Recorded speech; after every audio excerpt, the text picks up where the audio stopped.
Hey everyone, welcome back to Easy Lesson.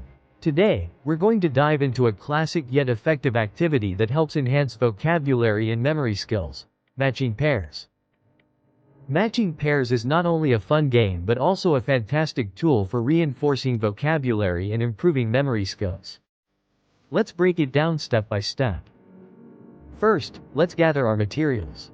You'll need a set of digital cards with matching pairs of vocabulary words or pictures. These could be animals, colors, or any vocabulary you're learning in class. Now, shuffle the cards and lay them out face down in a grid like this.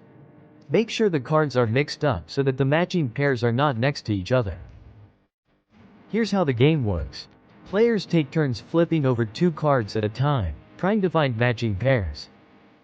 If they find a match, they keep the cards and get points for their team. If not, they flip the cards back over and it's the next player's turn. As an ESL teacher, you can customize this game to suit the needs and language levels of your students. Start with a smaller number of cards for beginners, gradually increasing the difficulty as they become more confident. So there you have it, matching pairs, the ultimate ESL classroom activity. Give it a try in your next lesson and watch your students' language skills flourish. Thanks for tuning in, and be sure to like, share, and subscribe for more ESL teaching tips. Until next time, happy teaching!